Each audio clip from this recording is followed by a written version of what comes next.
चलो जी। आज हमारा जो टॉपिक है वो इटालियन यूनिफिकेशन के ऊपर है। कल हमने जर्मन यूनिफिकेशन को जरा देखा था, सोचा था आज इटालियन यूनिफिकेशन को जरा देखेंगे। इटालियन यूनिफिकेशन जो है, ये जो दोनों यूनिफिकेशन है बेसिकली ये नतीजा है यूरोपियन सॉइल के ऊपर नेशनलिज्म की बेस का। यानी वो जो नेशनलिज्म राइज हो रही है उसकी जो उसके जो रिजल्ट्स हैं वो हमें यूनिफिकेशन की फॉर्म में नजर आते हैं। जैसे कि प्रीवियस लेक्चर के अंदर हमने देखा कि इटालियन जो यूनिफिकेशन है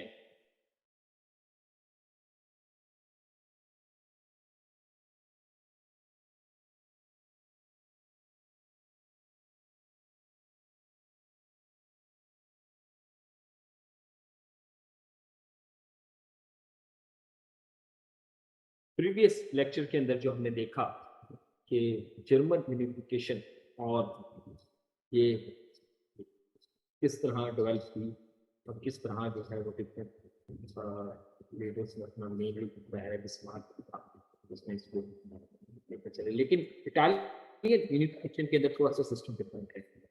इसमें यूनिफिकेशन के अंदर एक तो एक पर्सनैलिटी नहीं है, दूसरा इसमें डिफरेंट पर्सनैलिटीज हैं और उनके डिफरेंट फॉर्म के अंदर स्ट्रगल है यूनिफिकेशन के लिए।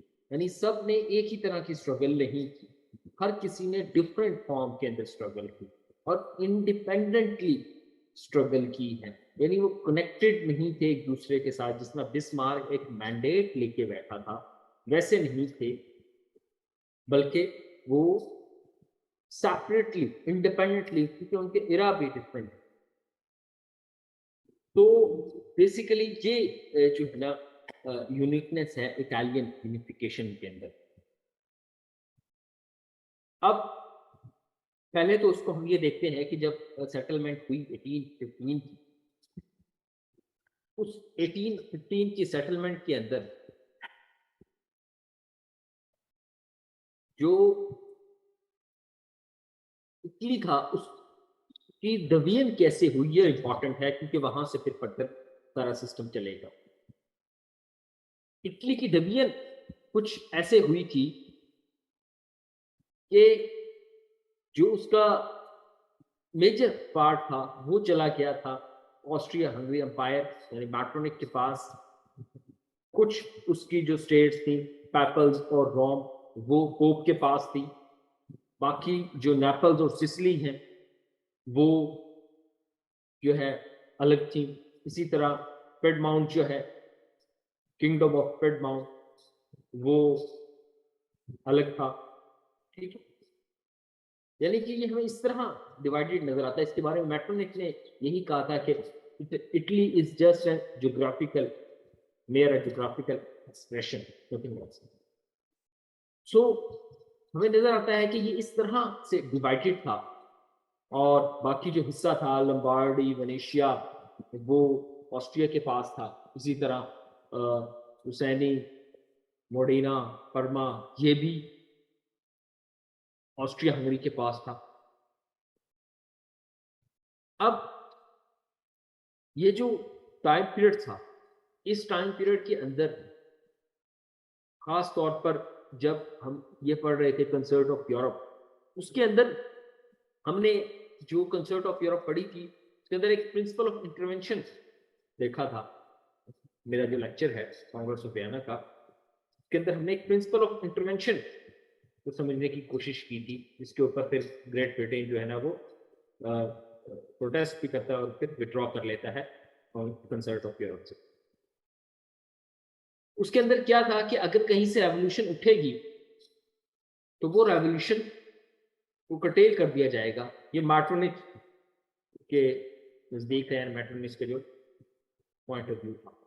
और आप जानते हैं कि 1815 से 1848 तक जो ज्यादातर यूरोपियन सॉइल पर पॉइंट ऑफ व्यू चलता रहा वो मैट्रोनिच का ही चलता रहा, उसको मैट्रोनिच सिस्टम ही इसीलिए कहते हैं। तो मैट्रोनिच ने जो है वो उस टाइम पर कुछ मूवमेंट्स उठी थी नेपल्स के अंदर, जैसे कि मूवमेंट है 1820 की, इसी तरह रेडमाउंट के अंदर है 1821 के अंदर। ये दोनों मूवमेंट्स को मैट्रोनिच ने कर्टेल किया था, और ये मूवमेंट इटली की नेशनलिज्म के लिए उठ रही थी, यानी ये एक काइंड ऑफ नेशनलिस्टिक और रिबेलियन मूवमेंट थी against the foreign rule of, यानी कि ऑस्ट्रियन हंगरी।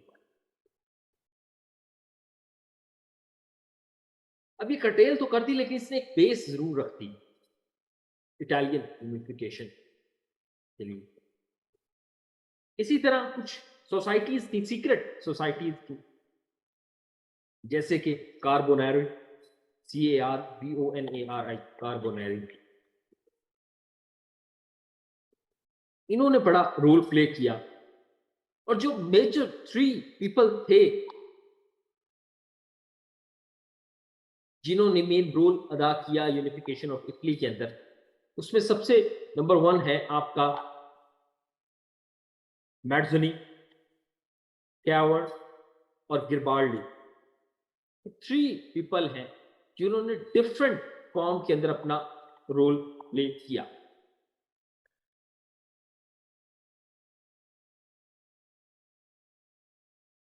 अच्छा, इसी तरह इवन के जब 1830 के अंदर जो जुलाई रेवोल्यूशन जिसको हम कहते हैं, वो फ्रांस के अंदर आई थी, जिसके अंदर जो 1815 के तहत किंग को बिठाया गया था, बुर्बन्स का जो किंग था वापस रीस्टोर किया गया था आफ्टर 1815 कांग्रेस ऑफ वियना के अंदर। फ्रांस के अंदर जो बुर्बन्स फैमिली से था, लुई द 18, उसके खिलाफ रेवोल्यूशन आई थी, जुलाई रेवोल्यूशन 1830 के अंदर, यानी 15 साल बाद। उसके बाद चार्ल्स 10 किंग बन गया था, जो कि एक बॉर्जोइस था, उसने इकोनॉमिक डेवलपमेंट की काफी फ्रांस के बाद।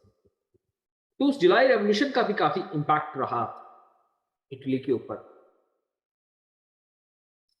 लेकिन वो बहुत ज्यादा मूवमेंट्स नहीं चली उसकी वजह से, यानी उससे इंस्पिरेशन को बहुत ज्यादा नहीं थी। इसके अलावा अगर एक और एंगल से देखें, before this Congress of Vienna even की जो नेपोलियन है, उसका बड़ा रोल है इटली के अंदर सेंस ऑफ यूनिटी को जनरेट करने में। क्योंकि नेपोलियन के टाइम पर जब इटली को फतह किया गया था और इटली के एरियाज को, तो उसने उनको एक काइंड ऑफ यूनिफाइड करके अपने एक भाई के अंडर कर दिया था। तो वो एक यूनिफिकेशन की सेंस बन रही थी वहां से। और इससे पहले अगर हम जाएं, जब हम सिटी स्टेट्स को देखते हैं इटली की इनलाइटनमेंट के टाइम पर, तो इटली वाज बेसिकली द जो जहां से ये सारी गेम चलती है, रेनेसेंस की, आर्ट्स की, पेंटिंग्स की, और ये जितने भी एक्सप्लोरर बड़े बड़े हैं, क्रिस्टोफर कोलंबस, ये सारे कौन है? ये इटालियन है, ठीक है। पेंटर्स बड़े बड़े, लियोनार्डो डी विंची जैसे, मैकेलेंगो है जैसे, ये सारे कौन लोग हैं? इटालियन। तो इटालियन का पहले बहुत अच्छा दौर रहा था, फिर दरमियान में कुछ स्पेसिफिक पीरियड के अंदर जब फ्रांस और यहाँ पर रेवोल्यूशन और इस तरह मैट्रोनिक का सिस्टम चला, तो ये जरा वीक हो गया। तो ये अब दोबारा अपनी ग्लोरी को रिगेन करने के लिए स्टार्ट कर रहे थे अपनी यूनिफिकेशन,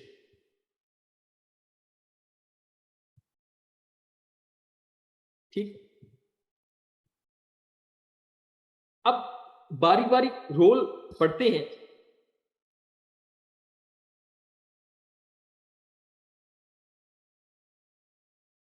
पहले पढ़ते हैं मैट्सनी का रोल। आई होप कि मैट्सनी का भी इसमें चले, मैट्सनी को हम इससे सेपरेटली देखते हैं। मैट्सनी का रोल देखते हैं। मैट्सनी बेसिकली एक प्रोफेसर था एनाटॉमी का जिनोवा के अंदर, जो कि पिडमाउंट के अंडर थे, किंगडम ऑफ।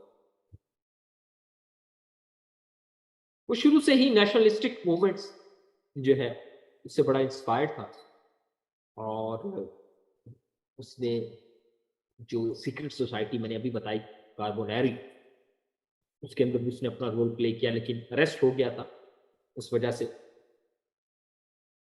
फिर उसने, और वो सीक्रेट सोसाइटी भी बैन कर दी गई, लेकिन उसने फिर दोबारा से उन्हीं रेवोल्यूशनरी आइडियाज को लेकर एक नई सोसाइटी बनाई यंग इटली के नाम से,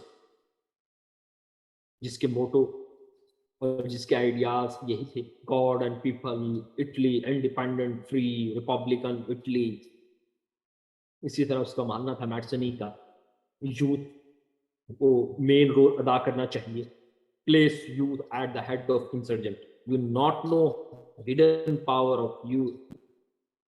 इसके अलावा उसकी कुछ ऐसी डिबेट्स स्पीच हैं जिसके अंदर वो बताता है कि इटालियन पीपल को रिमाइंड करवाता है, he reminded the Italian that they had no citizenship, no country, no national flag, cries of young Italy were gone, he got peace to his birth of progress।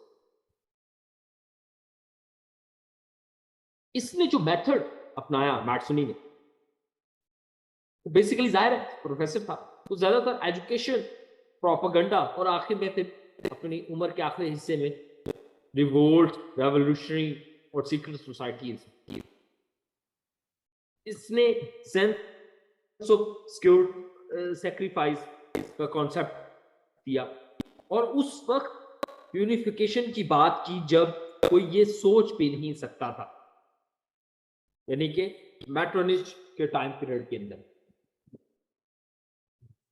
जब मैट्रोनिच गया तो ये भी एक बहुत बड़ा फैक्टर रहा यूनिफिकेशन की तरफ जाने में, कि मैट्रोनिच ने बहुत ज्यादा होल्ड किया हुआ था ऑस्ट्रिया हंगरी एम्पायर के थ्रू अपने इटली के ऊपर, लोम्बार्डी, वेनेशिया, मोर्डानी, टुस्कैनी और मोडाना, टुस्कैनी और पर्मा, ये सारे रीजन। और इवन के जो बाकी इलाके भी है उसमें भी कभी रेवोल्यूशन आती थी, जैसे कि नेपल्स में 1820 या पेडमाउंट में 1821, मैंने अभी बताया, तो उनको भी कर्टेल करता था। ना सिर्फ इलाके कंट्रोल किए हुए थे, बाकी जो इलाके इंडिपेंडेंट भी थे या उसकी कंट्रोल में नहीं थे, उनके ऊपर भी उसने ये लगाया हुआ था कि वहां भी रेवोल्यूशन कहीं आ ना जाए।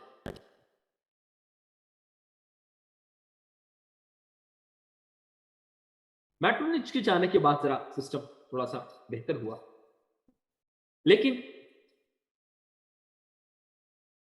इसमें कुछ पॉइंट्स हमें देखने को मिलते हैं कि जो नेपल्स इसके जाने के बाद, मैट्रोनिच के जाने के बाद, जिनको लगा कि अब जरा सिस्टम बेहतर है, इसको जरा देखते हैं।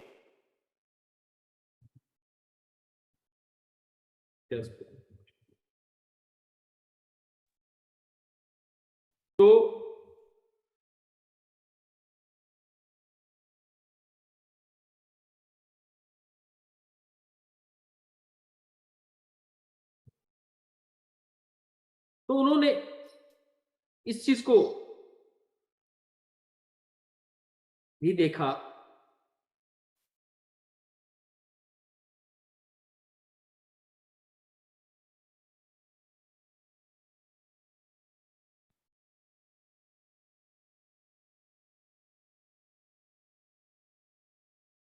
कि ये सिस्टम जो है वो 1848 के बाद मैट्रोनिच का कंट्रोल जब लूज हुआ, तो इटालियन हमें नेशनलिज्म थोड़ी सी ज्यादा स्ट्रॉन्ग नजर आती है।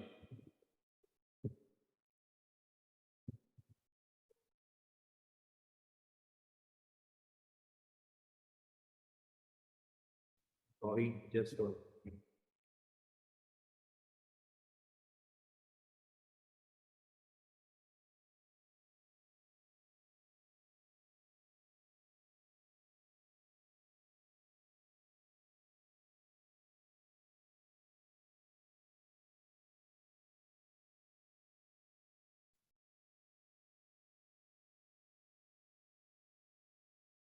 तो उन्होंने जो है फॉरन आफ्टर द ये जो नजर आता है 48 के बाद, उन्होंने सोचा कि अब तो ऑस्ट्रिया हंगरी एम्पायर पूरा कमजोर हो गया, तो क्यों ना जो है नेशनलिज्म किया करके डिमांड करें हम मोर रिपब्लिकन कॉन्स्टिट्यूशन। इसी तरह नेपल्स और सिसिली के अंदर थोड़ा सा हमें नजर आता है ये वाला सिस्टम वेव चलने का, नेशनलिज्म का आफ्टर द मैट्रोनिज।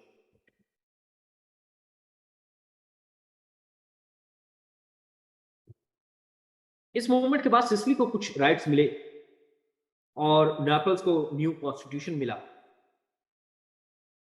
जब ये दो हुआ तो पेडमाउंट ने भी कहा कि मैं भी ये राइट है, और इसी तरह पेडमाउंट और पैपल्स को भी लिबरल कॉन्स्टिट्यूशन जो है हमें नजर आता है लिखते हुए।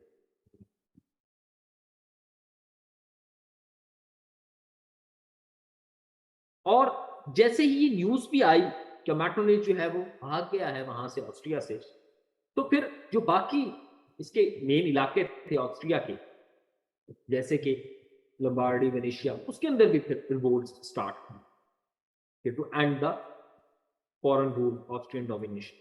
लेकिन खैर डिफीट हुई इनको, इटालियन को, यानी वो आजाद नहीं करवा सके।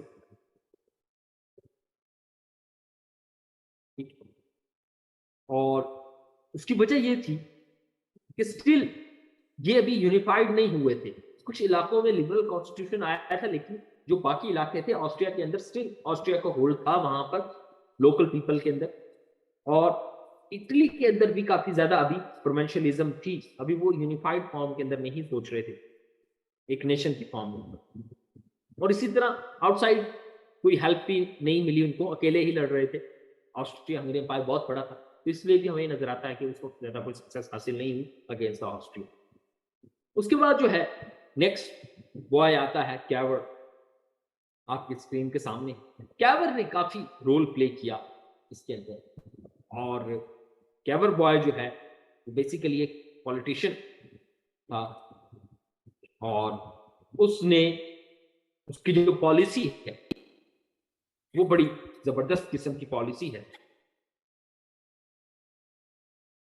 कि उसने इटली को इकोनॉमिकली स्ट्रॉन्ग किया through free trade, railway construction, connect किया, मॉनेटरी पॉलिसीज बनाई, एग्रीकल्चर इंप्रूवमेंट की, यानी इकोनॉमिकली अपलिफ्ट किया सबसे पहले।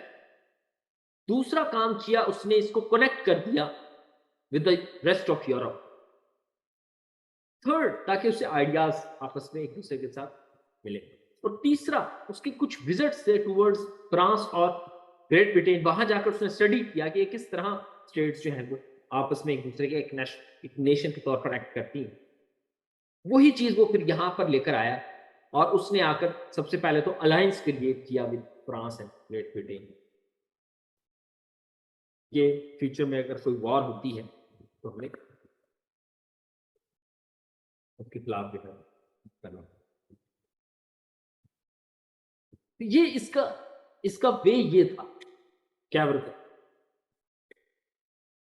इसने बड़ा जो है वो कैलकुलेटेड वे से प्रोशिया, जो कल हमने पढ़ा था जर्मन यूनिफिकेशन के अंदर, प्रोशिया और ऑस्ट्रिया की वॉर के अंदर प्रोशिया का साथ दिया, और इस तरह ऑस्ट्रिया से कुछ हिस्से छुड़वा लिए, कल जो हमने देखा। इसी तरह प्रोशिया और फ्रांस की वॉर के अंदर भी प्रोशिया का साथ दिया, और फ्रांस ने कुछ हिस्से रखे हुए थे अपने पास, इनके पास थे, कब्जा किया हुआ था इटली के कुछ लैंड पे, तो वो भी इस तरह छुड़वा लिए। यानी ये एक कैलकुलेटेड, इसलिए इसको कनिंग ट्रेड्स प्लान, इस तरह उसने इसको सिस्टम को चलाया। इसके अलावा और हम इटालियन यूनिफिकेशन के अंदर देखें कि इटली ने कुछ हिस्सा अभी रहता था बिफोर, जब प्रोशिया ने वो वार की, तो कुछ हिस्सा रहता था ऑस्ट्रिया के पास। तो नेपोलियन थ्री उस वक्त फ्रांस के अंदर था, तो इटली ने नेपोलियन को कहा, नेपोलियन थ्री को कि क्यों ना हम जो है ना वो मिलकर ऑस्ट्रिया के खिलाफ लड़ें, और बदले में जो है ना आप नीस और सैवी ले लेना मुझसे।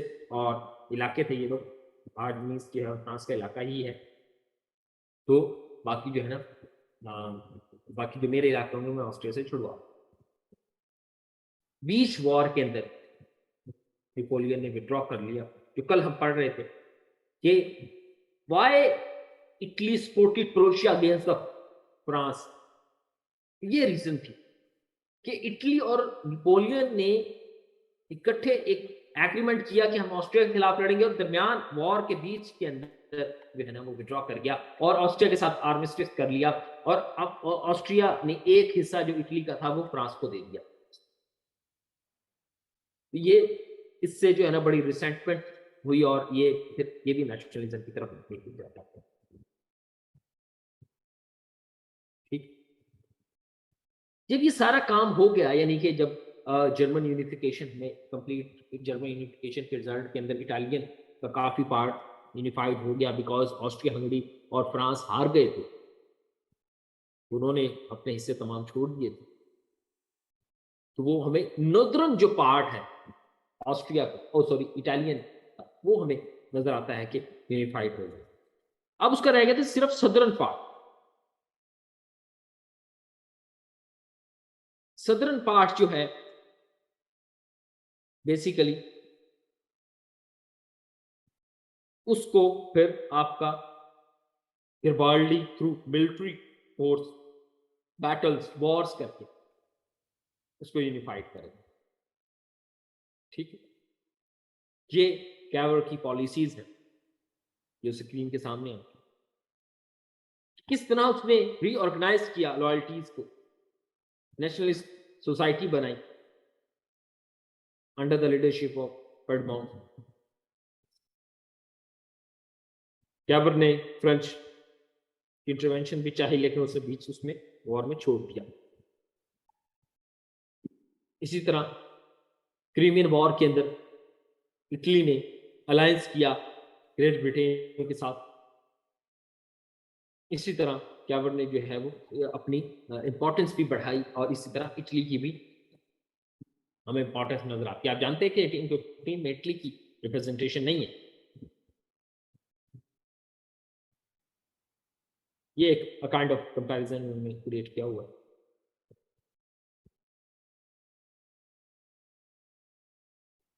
ये वो वॉर्स हैं बेसिकली जो इटली जो है वो मुसलसल ऑस्ट्रिया के खिलाफ लड़ रहा था, लेकिन डिफीट हो रही थी।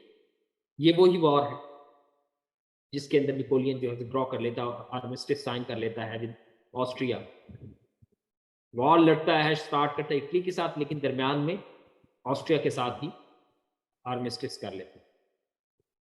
उस वजह से फिर काफी रेवोल्यूशन, रिवोल्ट, रिसेंटमेंट स्टार्ट हुई। ये गिरबाल्डी जो है बॉय, इसकी कंपेन। गिरबाल्डी बॉय ने बेसिकली साउथ का जो पार्ट है, सिसिली, नेपल्स, वहां से स्टार्ट किया, और खुद को जो है वहां का डिक्टेटर यानी कि किंग डिक्लेयर कर लिया। नेपल्स और सिसिली के किंग को ओवरथ्रो कर दिया। अब नेक्स्ट साउथ को अगर हम इसके मैप को देखें तो इसका मैप हमें नजर आता है कि नेपल्स सिसिली से ऊपर जो है ना वो जाए तो हमें रोम नजर आता है। अब रोम का इलाका जो है वो इंडिपेंडेंट था, उसके ऊपर अटैक नहीं किया जा सकता था, बिकॉज रोम की एक जो चर्च की वैल्यू थी पूरे यूरोप के अंदर थी, तो आप इस तरह उसको अटैक नहीं कर सकते। कैवर को जब ये लगा कि गरिबाल्डी जो है वो डिक्टेटर ही ना बन जाए, उसने उसको रोका वहीं पर, जब ये नेपल्स और ये सारी चीजें हो गई थी, सिसिली वगैरह नेपल्स की, फौरन रोका। और जो किंग था उस वक्त इटली का, इम्यूनल सेकंड, उसके अंडर वहां पर प्लेबिसाइड करवा के बाकी इटली के साथ जोड़ दिया। तो इस तरह से हमें नजर आता है गिबाल्डी ने इकट्ठा किया, और गिबाल्डी के साथ आखिर में ये हुआ था, बेसिकली बड़ा लॉयलिस्ट था कि उसने सदर्न पार्ट की जो यूनिफिकेशन है इटली, उसमें मेन रोल प्ले किया था। और जब सदर्न पार्ट की यूनिफिकेशन हो गई तो फिर जब उनको पता लगा कि अगर को शायद ये डिक्टेटर ना बन जाए, क्योंकि इसने सदर्न पार्ट के किलर में यूनिफिकेशन किया है, नेपल्स, सिसिली और सिस्टम चलाया है, तो उसको कहा कि आप स्टॉप कर दें। वो रुक गया, और उसको कहा कि आप जितने भी आपको मिलिट्री टाइटल थे, रिवॉर्ड थे, वो सारी वापसी करें। तो सारे वो वापसी कर दिया, और और उसने कहा कि मुझे कुछ भी नहीं चाहिए, ना मैं कोई पोजीशन लेने के लिए यहाँ आया, मैं इटालियन यूनिफिकेशन के लिए था, इटली को एक कंट्री बनाने के लिए, रिपब्लिक बनाने के लिए। सो आई डोंट नीड एनीथिंग। तो उसने जो है वो बाकी ज़िंदगी एक छोटे से अपने इलाके में वापसी चला गया और वहाँ जाके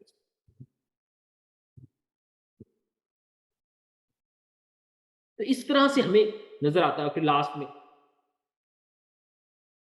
रोम के अंदर भी फिर जो है वो प्लेबिसाइड हुआ और फाइनली ये सारे। तो इस तरह से हमें नज़र आता है कि यूनिफिकेशन होती है इसकी इटली। तो ये कोई बहुत बड़ी नहीं है, ठीक है। बाकी इसके बाद क्या होता रहा, सदर्न नॉर्दर्न पार्ट जो है किस तरह से थे, न्यू कॉन्स्टिट्यूशन फिर आहिस्ता आहिस्ता एक्सपैंड किया वहां से। अब इटली जो है वो कोई मतलब शुरू में वो मैंने बताया कि रेनेसेंस की बेस, एनलाइटनमेंट की बेस, आर्ट्स, पीस, कल्चर, ये सारे सिटी स्टेट्स के कॉन्सेप्ट थे इटालियन के। बाद में फिर ये किस तरह से रेवोल्यूशन और यूरोपियन पॉलिटिक्स की नज़र हुआ और बाद में दोबारा से इसने अपने आप को यूनिफाइड। तो that is our today's lecture. ज़्यादा बड़ा नहीं था। इसके बाद जो है ना फिर हम मूव होंगे बाल्कन वॉर्स की तरफ, और इसी तरह बाल्कन वॉर्स के बाद हम जाएंगे आपके world war one, period between the war, फिर वर्ल्ड वॉर टू, फिर कोल्ड वॉर, और कोल्ड वॉर के दौरान जो सारा कुछ होता रहा उसको हम स्टडी करेंगे, ठीक। ये सारा आई होप के क्लियर हो गया होगा आपको। और इसके अलावा अगर मज़ीद कुछ चीज़ समझनी है तो मुझे जो है कमेंट्स में बताएं ताकि हम उसको मज़ीद जो है डील कर सकें, देख सकें। Thank you so much, stay tuned.